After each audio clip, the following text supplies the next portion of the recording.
Assalamualaikum warahmatullahi wabarakatuh. Yang terhormat kepada Ibu Salma Putri Safira SAKMAK selaku dosen pengampu mata kuliah Akuntansi Keuangan Lanjutan 1 pada kelas F. Kami kelompok 2 akan menjelaskan mengenai investasi saham, investor akuntansi dan pelaporan. Namun sebelum itu, izinkan kelompok kami untuk memperkenalkan diri terlebih dahulu. Perkenalkan, nama saya Sherlyn Eka Prinia dengan NPM akhir 023. Perkenalkan, nama saya Nur Sabrina Melani dengan NPM akhir 024. Perkenalkan, nama saya Talita Nindya Sutiningtyas dengan NPM akhir 030. Perkenalkan, nama saya Nabila Fitri Alia dengan nomor NPM akhir 129. Baik, perkenalkan saya Nindi Salsabila Firdaus dengan NPM akhir 132. Perkenalkan, nama saya Ingen Wita Rasi Inayah dengan NPM akhir 144. Perkenalkan, nama saya Novita Safitri Anggraini dengan NPM akhir 151. Perkenalkan, nama saya Siti Bukaanju Permata dengan NPM akhir 166. Saya Dewi Maura dengan NPM akhir 216.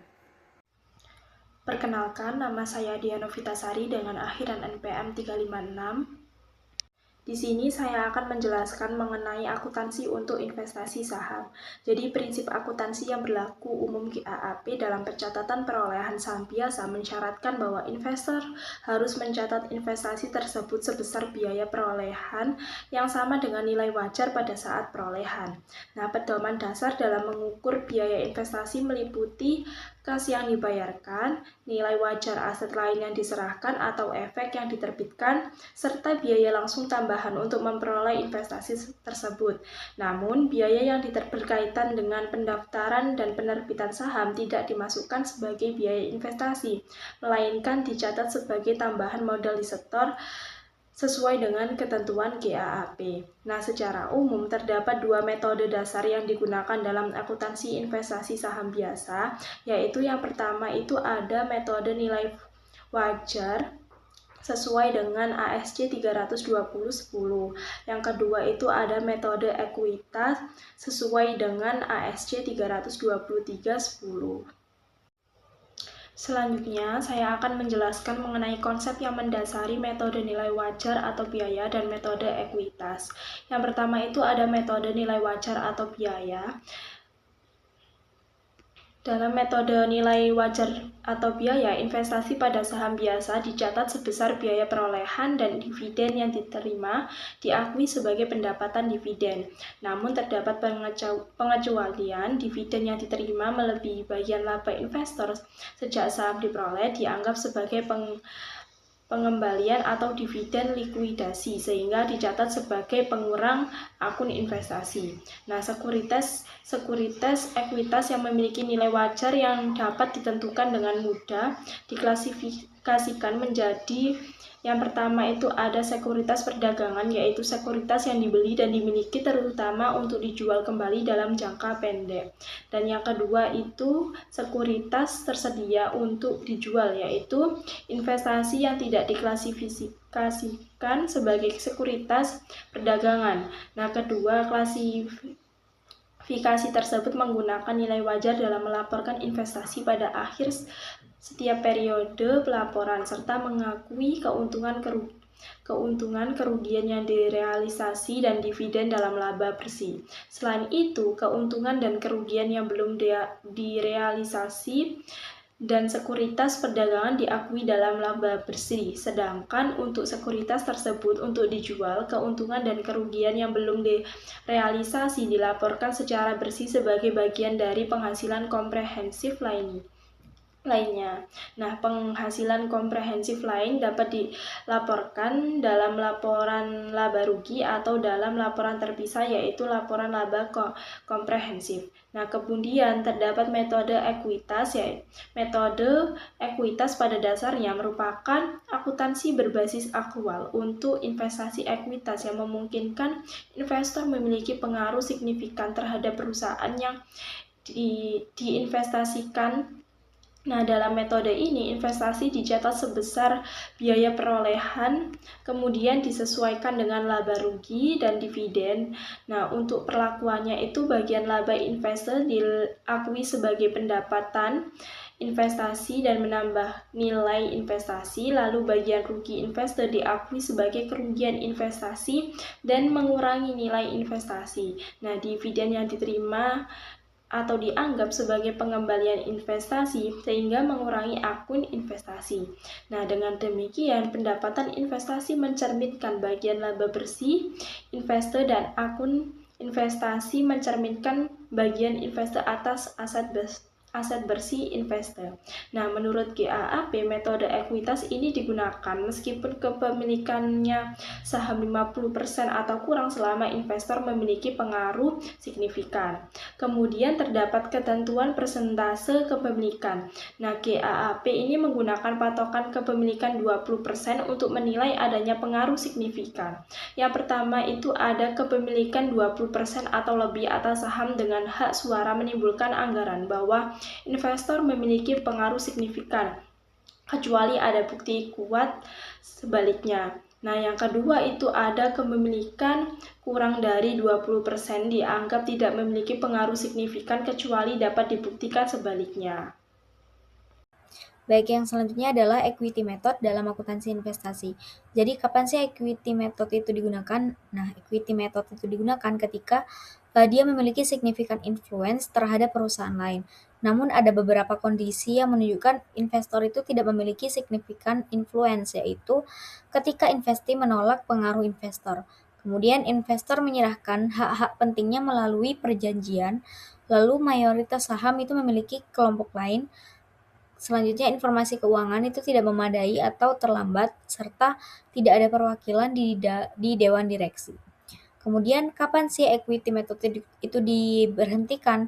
Nah, equity method dihentikan itu ketika dia ada bagian kerugian investor yang membuat nilai investasinya itu turun hingga 0. Nah, jika hal tersebut terjadi, maka yang harus dilakukan adalah investor itu harus berhenti mengakui kerugian tambahan, serta kecuali investor tersebut memiliki kewajiban tambahan. Lalu, kenapa equity method itu penting? Yang pertama, karena nilainya bisa signifikan. Yang kedua, banyak dipakai joint venture dan SPE serta berkaitan dengan konsolidasi. Lalu, equity method versus konsolidasi. Jika perusahaan memiliki mayoritas lebih dari 50%, maka secara umum wajib untuk dikonsolidasi. Kecuali jika kontrol tersebut tidak benar-benar ada, maka investasi bisa dicatat dengan fair value atau cost method atau equity method. Selanjutnya ada prosedur akuntansi, metode nilai wajar atau biaya, dan ekuitas. Jadi, kali ini saya akan menjelaskan mengenai bagaimana pencatatan investasi saham menggunakan dua metode, yaitu metode nilai wajar atau biaya serta metode ekuitas. Nah, di sini ada contoh, yaitu Pop Corporation. Itu dia membeli 2.000 lembar saham dari total 10.000 saham Sun Corporation, atau sebesar 20% dengan harga $25 per saham. Jadi total investasi awalnya adalah $50.000. Kemudian pada 1 Juli yaitu terjadi pembelian. Nah, pada pembelian ini pencatatan untuk kedua metode itu sama, yaitu debit investasi sebesar $50 dan pada kredit yaitu kas sebesar $50 karena perusahaan membeli saham secara tunai. Lalu ketika menerima dividen pada tanggal 1 November, Sun Corporation membagikan dividen sebesar $10.000 karena POP memiliki 20%, maka bagian dividen yang diterima adalah $2.000. Nah, terdapat perbedaan. Yang pertama itu ada perbedaan pada metode nilai wajar atau biaya.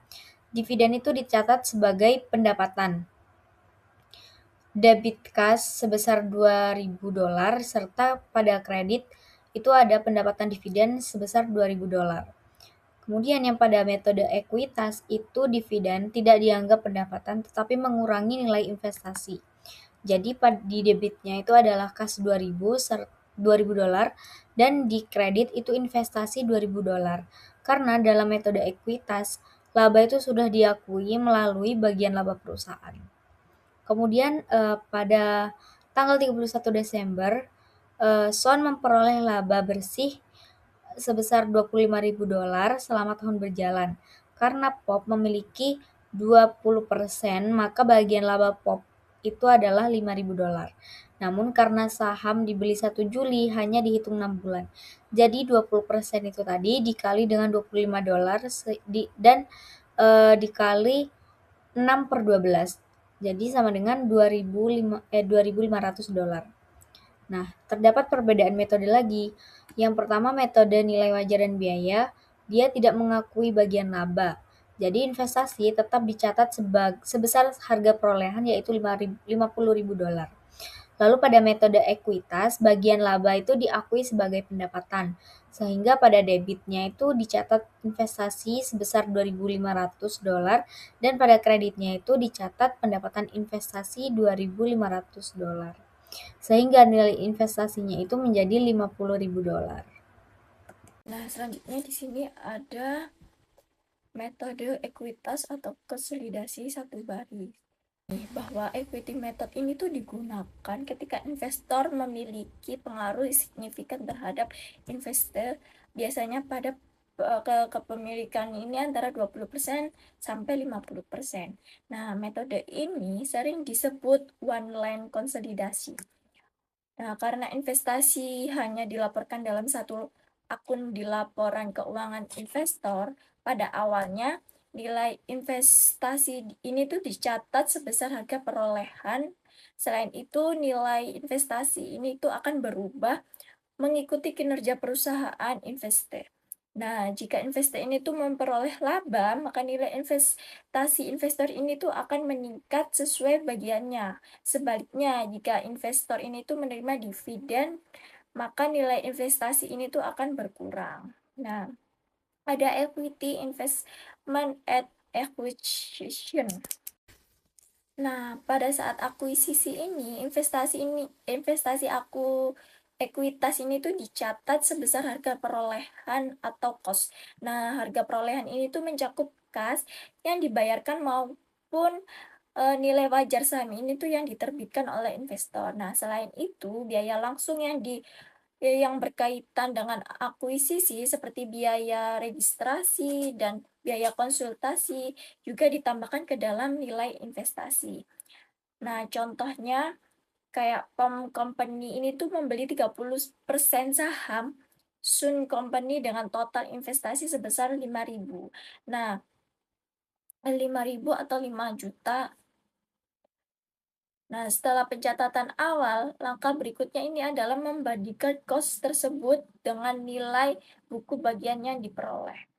Nah, langkah berikutnya yaitu jurnal akuisisi. Nah, menunjukkan jurnal ini tuh untuk mencatat perolehan 30% saham Sun oleh PAM. Nah, akun investment insurance ini tuh didebit sebesar total investasi. Nah, sementara itu kredit ini tuh diberikan pada akun common stock, additional paid in capital, dan kas sesuai dengan bentuk pembayarannya. Nah, jika terdapat biaya tambahan akuisisi, maka biaya tersebut juga menambah nilai akun investasi, bukan langsung dibebankan sebagai beban periode berjalan. Nah, selanjutnya di sini ada pengalihan kelebihan biaya investasi atas nilai buku ekuitas yang mendasar. Nah, pertama di sini tuh membandingkan fair value dan book value dari setiap aset dan liabilitas milik investor. Nah, setelah itu kita tuh menghitung selisihnya. Lalu selisih tersebut itu tuh dikalikan dengan persentase kepemilikan investor. Nah, hasil perhitungan inilah yang disebut dengan sebagai amount inside net dan dialokasikan ke akun terkait. Nah, apabila setelah proses alokasi ini tuh masih terdapat sisa selisih, maka sisa tersebut dicatat sebagai goodwill. Nah, perlu diingat bahwa goodwill ini tuh tidak diamortisasi, tetapi harus diuji penurunan nilainya atau disebut dengan impairment secara berkala. Nah, ada tabel yang dimana menunjukkan contoh perhitungan pada kasus farm company yang memiliki 30% saham Sun Company. Nah, yang pertama menunjukkan bahwa di mana investasi PEM ini itu sebesar 5 juta. Sedangkan nilai buku bagian yang diperoleh ini adalah 3.600.000, sehingga terdapat excess sebesar 1.400.000. Nah, pada bagian alokasi ada investoris memiliki selisih positif yang setelah dikalikan 30% ini menghasilkan 300. Nah, other current asset memiliki selisih negatif sehingga menghasilkan 60.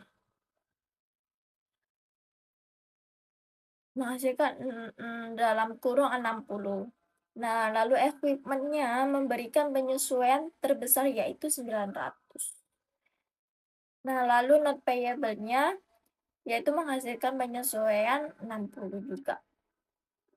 Nah, jika seluruh penyesuaian aset ini tuh bersih dijumlahkan, total yang dapat diidentifikasi ini adalah 1.200.000. Karena total excess-nya ini adalah 1.400.000, maka sisa 200 ini tuh dicatat sebagai goodwill.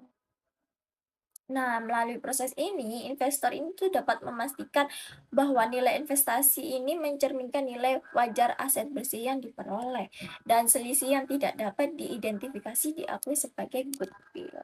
Baik, di sini saya akan menjelaskan kelanjutan dari pencatatan yang sudah dijelaskan oleh rekan saya sebelumnya, yaitu pencatatan perusahaan PAM sebagai investor yang membeli kepemilikan dari perusahaan Sun. Langsung saja di sini kita asumsikan bahwa Sun ini membayar dividen sebesar 1 juta dan melaporkan net income-nya pada akhir tahun yaitu sebesar 3 juta. Nah, di sini kita itu perlu mencatat excess yang tadi yang mana dialokasikan terhadap net asset, baik itu net asset maupun net liabilitas. Nah, itu harus kita amortisasikan. Nah, untuk amortisasi itu ada rate-nya, yaitu 100% untuk inventory, 100% untuk other current asset, dan 5% untuk equipment karena ini masih berjalan 20 tahun lagi jadinya 5%, kemudian 20% untuk not payable yang mana ini berjalan 5 tahun berarti 100% dibagi dengan 5 tahun hasilnya 20%. Kemudian bagaimana sih cara pemberlakuannya atau pencatatannya? Jadi yang pertama, di sini kita bisa lihat bahwa investor yang menggunakan metode ekuitas ketika itu menerima dividen dari investee maka akan mengurangi pada investasinya, yaitu di sini sebesar 300.000. Nah, ini dari 1 juta dikali 30%. Maka kita catat sebagai cash sebesar 300.000 pada investment sebesar 300.000. Selanjutnya ada net income. Nah, yang mana ini akan menambah pada nilai investasi dari investor. Karena di sini investor itu memiliki kepemilikan sebesar 30%, maka dia itu mendapatkan 900.000 dari 3 juta dikali 30%. Maka untuk pencatatannya yaitu investasi atau investment in Sun sebesar 900.000 pada income 900.000. Kemudian di sini akan dilakukan amortisasi pada aset-aset yang tadi yang dijelaskan teman saya. Itu ada inventory, equipment, other current asset dan lain-lain. Nah, ini amortisasinya untuk inventory yaitu 20%. Nah, jadi tadi kan nilai inventory itu sebesar 300.000. Maka amortisasi inventory ini akan mengurangi pada nilai investasi. Maka jurnalnya yaitu income sebesar 300.000 pada investment in Sun sebesar 300.000. Selanjutnya ada amortisasi other current asset. Karena sebelumnya other current asset itu mengalami overvalue, maka ketika diamortisasi nilainya itu akan menambah pada investasi. Jurnalnya yaitu investment in Sun sebesar 60.000 pada income from Sun sebesar 60.000. Selanjutnya ada amortisasi equipment. Di sini karena equipment itu undervalue atau tandanya itu plus, maka dia itu akan mengurangi pada nilai investasi. Maka bisa kita hitung yaitu 900.000 dikali 5% hasilnya 45.000. Maka jurnalnya yaitu income from Sun sebesar 45.000 pada investment 45.000. Kemudian ini sama seperti yang di atas, karena not payable ini juga tandanya plus, maka dia akan mengurangi pada nilai investasi. Dihitung dengan 60.000 dibagi dengan 5 tahun atau dibagi 20%, maka hasilnya 12.000. Untuk pencatatan jurnalnya yaitu income sebesar 12.000 pada investment in Sun 12.000. Kemudian kita lanjut, di sini dapat disimpulkan bahwa PAM itu dapat mencatat pencatatannya dari Suns dalam satu entry pada tanggal 31 Desember atau satu periode akuntansi, yaitu dengan jurnal investment in Sun 603.000 pada income from Sun 603.000. Di sini 603.000 didapat dari penambahan net income sebesar 900.000, kemudian dikurangi amortisasi inventory sebesar 300.000, kemudian ditambah amortisasi other current asset sebesar 60.000, dikurangi amortisasi equipment sebesar 45.000, juga dikurangi amortisasi pada notes payable sebesar 12.000. Nah, maka totalnya yaitu 603.000. Nah, selanjutnya ada beberapa ringkasan aktivitas dari akun investasi metode ekuitas dari PAM dan dalam bentuk ribuan, yaitu pada tanggal 1 Januari biaya awal yang dikeluarkan yaitu sebesar 5 juta. Kemudian PAM ini menerima dividen sebesar 300.000, yang mana ini mengurangi pada nilai investasinya. Kemudian PAM net income sebesar 900.000, kemudian juga mendapatkan other current asset sebesar 60.000, kemudian ada amortisasi equipment sebesar 45.000 dan amortisasi dari not payable sebesar 12.000, maka akan menghasilkan saldo akhir sebesar 5.303.000. Nah, semuanya ini merupakan aktivitas-aktivitas yang kita hitung di atas, yaitu dimasukkan kemudian ditotal menjadi 5.303.000. Berarti di sini ada kenaikan sebesar 303.000. Baik, selanjutnya akan dijelaskan oleh rekan saya. Baik, pada slide kali ini kita akan membahas mengenai excess of book value over cost, yaitu kondisi ketika nilai buku bagian yang diperoleh investor ini lebih besar dibandingkan dengan harga perolehannya. Lalu terdapat contoh soal, asumsikan POP ini membeli 50% saham biasa Sun pada tanggal 1 Januari dengan harga $40.000 secara tunai. Nah, pada tanggal 31 Desember, laba bersih Sun ini sebesar $20.000 dan dividen yang dibagikan ini pada tanggal 1 Juli sebesar $5.000. Hal pertama, kita harus membandingkan harga perolehan investasi dengan nilai buku yang mendasarinya. Nah, nilai buku ekuitas Sun sendiri adalah $100.000 sehingga 50% bagian POP adalah $50.000.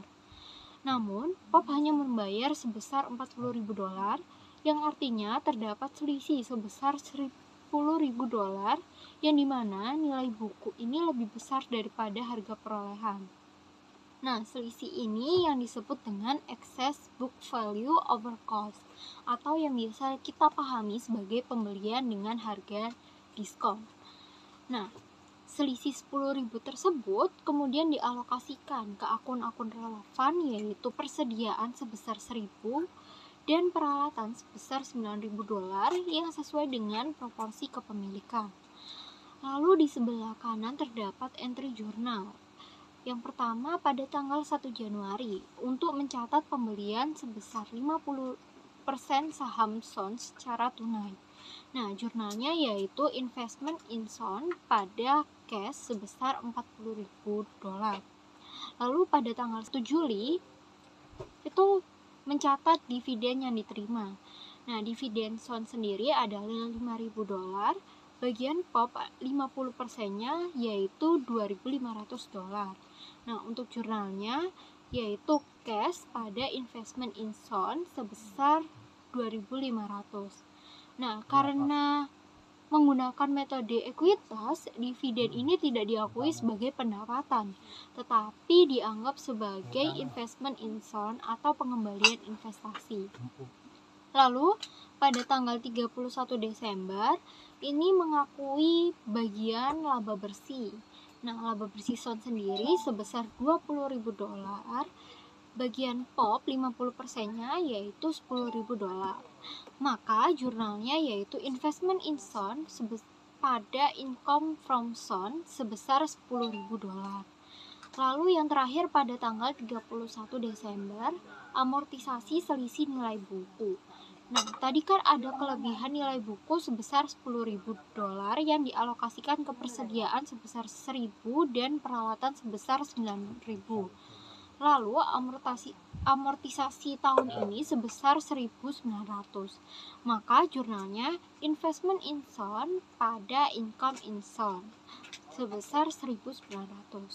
Nah, karena nilai buku lebih tinggi daripada harga perolehan, maka laba yang diakui harus dikurangi sesuai dengan amortisasi selisih tersebut. Selanjutnya, kita memasuki slide bargain purchase. Nah, bargain purchase sendiri merupakan kondisi ketika perusahaan ini membeli investasi dengan harga lebih rendah daripada nilai wajar bagian aset bersih yang diperoleh. Lalu terdapat contoh soal, yaitu asumsikan Pop Corporation itu membeli 25% saham dari Saks Corporation dengan harga $110.000 pada tanggal 1 Januari. Nah, apabila kita lihat dari datanya, nilai buku aset Saks adalah 400.000, sedangkan nilai wajarnya sebesar 480.000. Yang artinya terdapat selisih kenaikan nilai wajar sebesar 80.000. Nah, karena Pop ini hanya membeli 25%, maka bagian yang diperoleh Pop dari nilai aset berdasarkan nilai buku adalah 25% dikalikan dengan 400.000 sehingga menghasilkan $100.000. Namun, Pop kan membayar $110.000. Nah, hal ini sekilas terlihat lebih mahal $10.000 dari nilai bukunya. Akan tetapi, jika menggunakan nilai wajar, itu 25% dikalikan dengan $480.000 sehingga menghasilkan $120.000. Yang artinya Pop ini sebenarnya itu memperoleh bagian aset bersih sebesar $120.000, tetapi hanya membayar sebesar $110.000. Nah, selisih $10.000 ini yang disebut dengan bargain purchase, yaitu keuntungan karena membeli investasi di bawah nilai wajarnya. Selanjutnya, selisih nilai wajar tersebut akan dialokasikan ke akun-akun relevan seperti persediaan dan bangunan. Nah, untuk bangunan karena memiliki umur manfaat, maka selisihnya akan diamortisasikan pada masa manfaatnya. Lalu terdapat journal entry. Yang pertama yaitu pada tanggal 1 Januari untuk mencatat pembelian 25% saham Saks secara tunai. Nah, jurnalnya investment in Saks sebesar $120.000 pada cash sebesar $110.000 dan gain on bargain purchase sebesar $10.000. Nah, selama tahun berjalan juga mencatat penerimaan dividen yang jurnalnya yaitu cash pada investment in Saks sebesar $10.000. Dividen ini diperoleh dari 40.000 dikalikan dengan 25% sehingga menghasilkan $10.000. Nah, karena dia menggunakan metode ekuitas, dividennya ini mengurangi investasi, bukan pendapatan. Lalu pada tanggal 31 Desember mencatat bagian laba bersih setelah penyesuaian. Nah, jurnalnya yaitu investment in Saks pada income from Saks sebesar 6.250. Baik, di sini saya akan menjelaskan mengenai akuntansi investasi ekuitas, yaitu akuisisi interim dan bertahap. Jadi yang pertama yaitu akuisisi interim yang terjadi di tengah periode. Dengan kondisi saat investasi dibeli di tengah tahun, nilai ekuitas entitas yang dibeli atau investi harus dihitung ulang tepat pada tanggal akuisisi.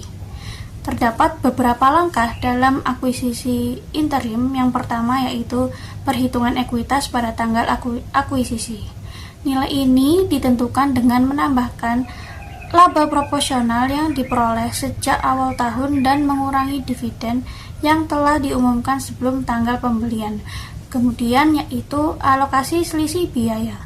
Jika harga perolehan lebih besar daripada nilai buku, kelebihan tersebut harus dialokasikan terlebih dahulu ke aset atau liabilitas yang teridentifikasi seperti bangunan yang dinilai terlalu rendah, lalu sisanya diakui sebagai goodwill. Kemudian yaitu dividen sebelum investasi. investor tidak mengakui dividen yang diumumkan atau dibayarkan oleh investi sebelum tanggal kepemilikan saham dimulai. Selanjutnya yaitu mengenai akuisisi bertahap.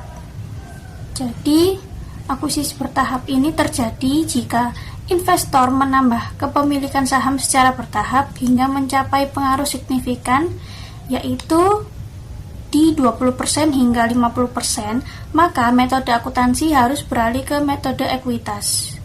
Kemudian, dilakukan juga penyesuaian retrospektif ketika saat beralih ke metode ekuitas, investor wajib melakukan penyesuaian saldo investasi dan laba ditahan periode sebelumnya secara retrospektif, seolah-olah metode ekuitas sudah digunakan sejak awal.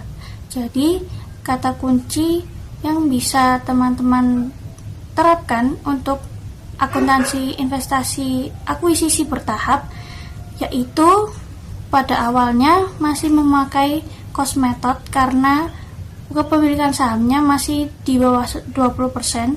Kemudian jika perusahaan pengakuisisi sudah menambahkan atau membeli sahamnya hingga 20%, maka secara otomatis harus dipindah ke metode ekuitas.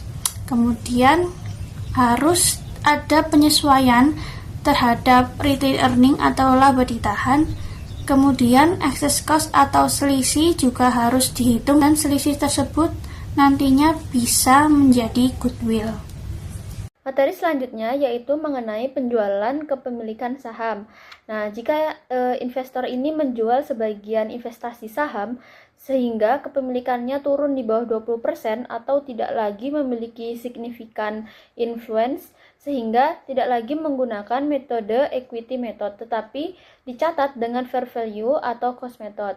Nah, pada penjualan kepemilikan saham ini terdapat 3 aturan perlakuan akuntansi saat berhenti menggunakan equity method, yaitu yang pertama, tidak ada penyesuaian tambahan selain pengakuan laba atau rugi atas bagian yang dijual.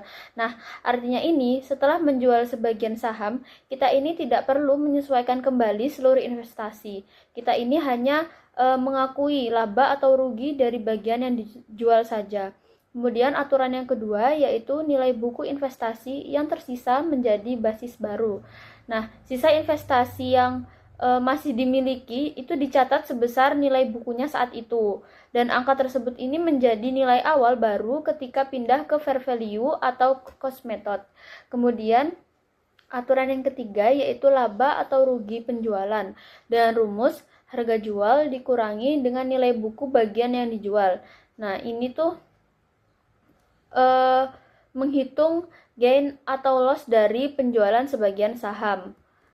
Kemudian materi pembelian saham langsung dari perusahaan yang diinvestasikan. Nah, maksudnya ini investor ini membeli saham langsung dari perusahaan yang menerbitkan saham bukan dari pemegang saham lama. Nah, di sini terdapat contoh yaitu Pop Corporation membeli 20.000 saham.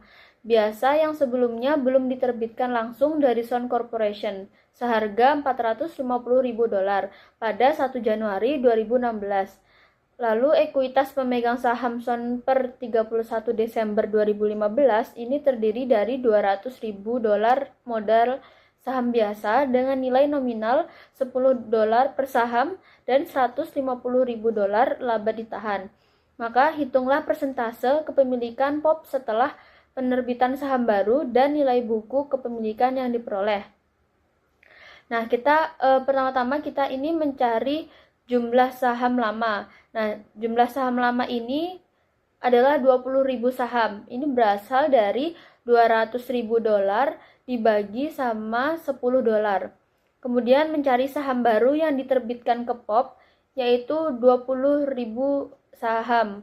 Kemudian totalnya ini adalah 20.000 ditambah sama 20.000 jadinya 40.000 saham.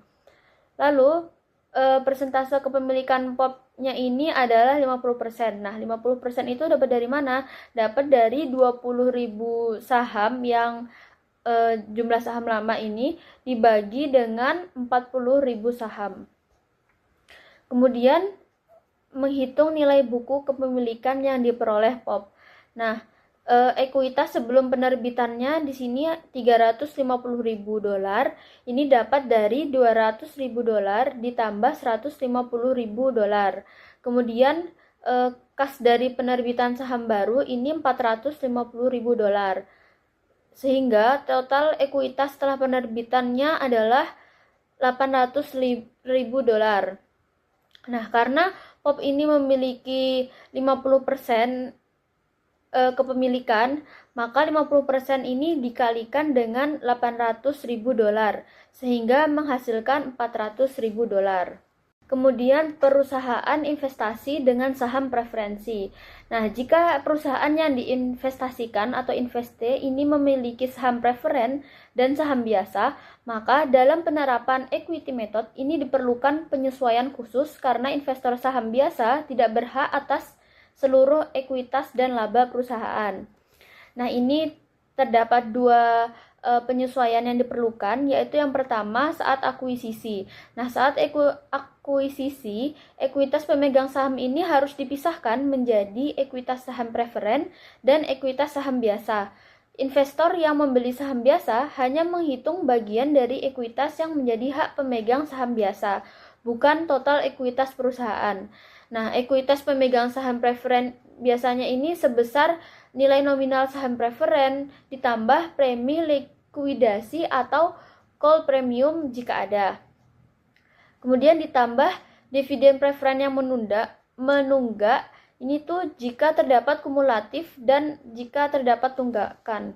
Kemudian yang nomor 2 yaitu saat menghitung laba terdapat beberapa aturan jika kumulatif preferred stock. Nah, beberapa aturannya ini adalah laba bersih perusahaan harus terlebih dahulu dikurangi dengan dividen preferen, kemudian pengurangan dilakukan meskipun dividen belum diumumkan. Sisa laba setelah dikurangi dividen preferen adalah laba untuk pemegang saham biasa, dan investor saham ini biasanya hanya mengakui bagian laba dari laba yang tersedia bagi pemegang saham biasa. Selanjutnya ada operasi yang dihentikan dan pertimbangan lainnya dalam metode ekuitas. Nah, jadi ketika perusahaan ini menggunakan metode ekuitas untuk mencatat investasi, biasanya laba dari perusahaan yang diinvestasikan itu akan dilaporkan dalam satu baris di laporan laba rugi investor.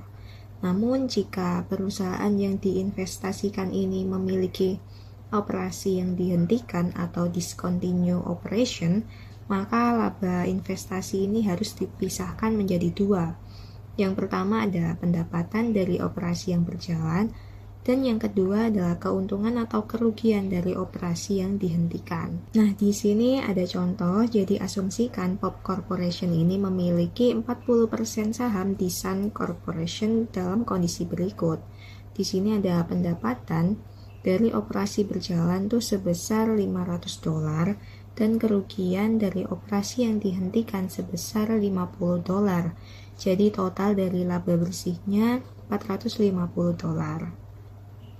Selanjutnya ada mengenai cara POP mencatat pendapatan investasi dari Sun. Nah, POP ini kan memiliki 40% kepemilikan, sehingga bagian laba bersihnya itu yang pertama di sini ada 40% dari laba operasi berjalan, itu berarti pengalian dari $500 dikali 40% sama dengan 200. Kemudian 40% dari operasi yang dihentikan berarti 50 dikali 40%, hasilkan $20. Nah, jadi dalam pencatatannya ini POP harus mencatat 200.000 ini sebagai pendapatan investasi, dan POP juga harus mencatat kerugian operasi yang dihentikan sebesar 20. Jadi pendapatan bersihnya POP ini sebesar 180. Kemudian ada persyaratan lain dalam metode ekuitas. Jadi dalam metode ekuitas ada beberapa penyesuaian yang perlu dilakukan. Yang pertama, keuntungan dan kerugian dari transaksi antara investor dan investi itu tidak langsung diakui sampai benar-benar terrealisasi. Nah, yang kedua, jika aset yang dimiliki investi ini dinilai terlalu tinggi atau terlalu rendah, itu harus dilakukan penyesuaian dalam pencatatan investasi. Yang ketiga, perubahan pada aset bersih investasi itu memengaruhi investor dan juga memerlukan penyesuaian. Yang berikutnya ada pengungkapan bagi investasi ekuitas. Jadi pengungkapan atau disclosure ini untuk investasi ekuitas atau investi ekuitas ini mengacu pada informasi yang harus diungkapkan oleh investor dalam laporan keuangannya terkait dengan investasinya pada entitas lain di mana investor memiliki pengaruh yang signifikan. Nah, materialitas dalam investasi ekuitas sendiri ini, jika investasi ekuitas memiliki signifikansi material terhadap posisi keuangan atau hasil operasi investor, maka harus ada pengungkapan terperinci dalam laporan keuangan. Nah, investor ini harus mengungkapkan informasi berikut dalam catatan atas laporan keuangan atau dalam jadwal laporan.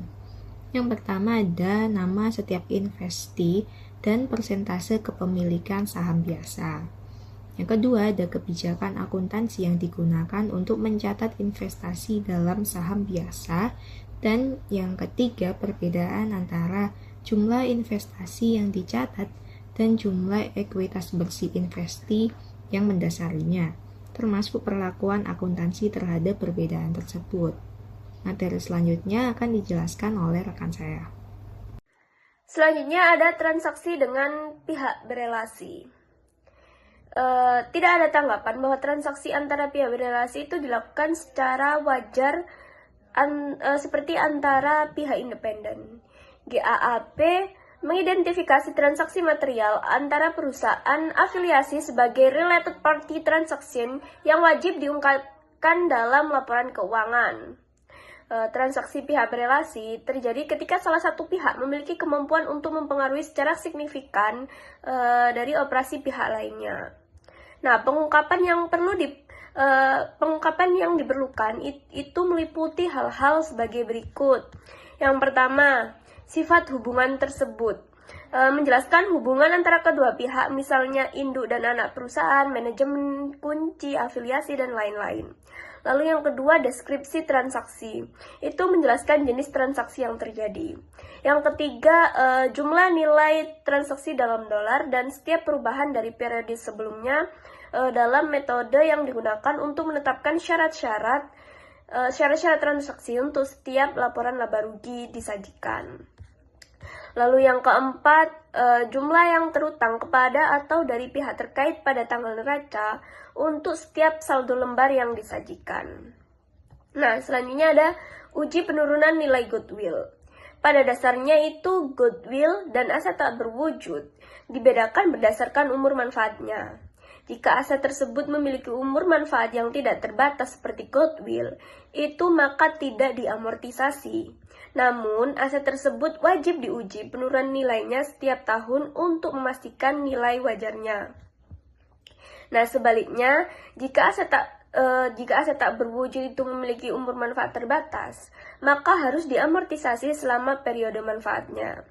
Apabila umur manfaatnya itu pasti tetapi belum diketahui secara tepat, maka perusahaan itu harus menggunakan estimasi terbaik untuk menentukan periode amortisasinya. Jadi kuncinya adalah aset berumur terbatas itu diamortisasi, sedangkan yang berumur tidak terbatas itu tidak diamortisasi tetapi diuji impairment setiap tahun. Nah, di sini saya akan menjelaskan mengenai pengakuan dan pengukuran kerugian penurunan nilai goodwill. Nah, pengujian penurunan nilai goodwill ini dilakukan dengan proses 2 tahap atau two-step proses berdasarkan ASC 350. Nah, yang tahap pertama atau step pertama ini perbandingan nilai buku vs nilai wajar. Pada tahap pertama itu perusahaan harus membandingkan carrying value atau nilai buku termasuk goodwill dengan fair value atau nilai wajar. Perbandingan dilakukan pada tingkat reporting unit, yaitu segmen operasi atau satu tingkat di bawahnya. Jika nilai wajar itu lebih besar daripada nilai buku, maka goodwill itu dianggap tidak mengalami penurunan nilai, sehingga tidak perlu tindakan lebih lanjut. Lalu jika nilai wajar lebih kecil dari nilai buku, itu maka perusahaan harus lanjut ke tahap kedua atau step kedua. Nah, yang tahap kedua ini adalah mengukur dan mengakui kerugian. Pada tahap ini, perusahaan itu harus menghitung implied fair value goodwill atau nilai wajar tersirat dari goodwill dan membandingkannya dengan carrying amount goodwill atau nilai tercatat goodwill. Nah, jika nilai tercatat goodwill ini lebih besar dari implied fair value, maka perusahaan itu harus mengakui kerugian penurunan nilai atau impairment loss sebesar selisihnya. Nah, jumlah kerugian itu tidak boleh melebihi nilai tercatat goodwill. Kerugian yang sudah diakui itu tidak boleh dibalik atau no reversal di masa depan. Ada ketentuan tambahan dari amandemen 2011 oleh FASB. Setelah amandemen tahun 2011 itu, perusahaan diberi opsi untuk melakukan evaluasi kualitatif terlebih dahulu. Jika perusahaan menilai bahwa tidak lebih mungkin daripada tidak nilai wajar lebih rendah dari nilai buku, maka perusahaan itu tidak perlu melakukan pengujian 2 tahap. Namun jika terdapat indikasi penurunan nilai, maka tetap harus melakukan proses 2 tahap tersebut. Selanjutnya di sini saya akan menjelaskan terkait nilai wajar tersirat dari goodwill, penentuan nilai wajar unit pelaporan, dan juga opsi nilai wajar untuk investasi metode ekuitas. Nah, yang pertama, ini ada nilai wajar tersirat dari goodwill. Nah, nilai wajar tersirat dari goodwill ini ditentukan dengan cara yang sama seperti saat mencatat goodwill pada tanggal kombinasi bisnis. Nah, perusahaan itu harus mengalokasikan nilai wajar unit pelaporan ke seluruh aset dan liabilitas seolah-olah unit tersebut itu dibeli pada tanggal pengukuran. Nah, untuk perhitungannya sendiri itu selisih nilai wajar unit pelaporan di atas nilai wajar aset neto teridentifikasi merupakan nilai wajar tersirat goodwill. Nah, untuk pengakuan kerugiannya sendiri itu, jika nilai buku goodwill itu melebihi nilai wajar tersiratnya, maka perusahaan harus mengakui kerugian penurunan nilai sebesar selisih tersebut. Nah, kerugian ini itu tidak dapat dipulihkan di masa depan. Nah, selanjutnya ada penentuan nilai wajar unit pelaporan atau fair value the reporting unit. Nah, ini itu harga pasar saat ini dalam pasar aktif itu dianggap sebagai indikator nilai wajar yang paling andal. Nah, untuk metode estimasinya sendiri itu jika pasar tidak tersedia, perusahaan dapat menggunakan 3 hal. Yang pertama itu harga aset dan liabilitas yang serupa. Kemudian teknik penilaian seperti proyeksi arus kas masa depan yang didiskontokan dan juga kelipatan laba atau pendapatan. Nah, untuk frekuensi pengujiannya sendiri, itu pengujian harus dilakukan setidaknya setahun sekali atau lebih sering jika terjadi peristiwa pemicu seperti perubahan iklim bisnis yang merugikan, tindakan regulasi, kompetisi baru yang tidak terduga atau kehilangan personel kunci. Nah, selanjutnya yang ketiga ini ada opsi nilai wajar untuk investasi metode ekuitas. Nah, perusahaan itu memiliki pilihan sukarela untuk mencatat investasi metode ekuitas pada nilai wajar berdasarkan basis investasi per investasi. Nah, sekali dipilih itu metode ini harus digunakan selama investasi dimiliki. Nilai wajarnya itu dihitung ulang setiap tahunnya. Nah, untuk pencatatannya itu perubahan nilai wajar langsung dicerminkan dalam laba neto investor dengan jumlah akumulasi penyesuaian dicatat dalam akun penyisihan penilaian atau valuation allowance. Selanjutnya, di sini saya akan menjelaskan terkait pelaporan pengungkapan atau reporting and disclosure dan juga penilaian nilai investasi metode ekuitas, dan yang terakhir adalah masalah potensial atau potential problems. Nah, yang pertama itu ada pelaporan dan pengungkapan. Nah, ini itu jumlah agregat goodwill yang material wajib dilaporkan sebagai item baris terpisah. Nah, untuk laporan laba rugi itu kerugian penurunan nilai goodwill-nya itu harus ditampilkan terpisah sebagai komponen dari pendapatan operasi berlanjut, kecuali jika kerugian tersebut itu terkait dengan operasi yang dihentikan. Nah, untuk investasi metode ekuitas sendiri, itu perusahaan harus mengungkapkan secara terpisah investasi metode ekuitas yang menggunakan opsi nilai wajar. Nah, selanjutnya ada penurunan nilai investasi metode ekuitas. Nah, di sini itu berbeda dengan kombinasi bisnis. Pengujian penurunan nilai untuk investasi metode ekuitas itu dilakukan terhadap investasi secara keseluruhan, yaitu nilai wajar versus nilai buku investasi total. Nah, untuk goodwill yang timbul dari investasi metode ekuitas itu tidak diuji secara terpisah untuk penurunan nilainya. Nah, selanjutnya yang terakhir ini ada masalah potensial atau potential problems.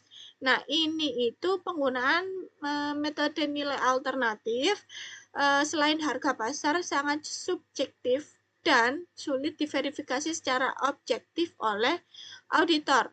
Nah, untuk manajemen labanya itu terdapat resiko manipulasi, di mana manajemen mungkin melakukan penghapusan goodwill dalam jumlah besar sekaligus atau big bet untuk memperbaiki tampilan laporan keuangan di periode mendatang.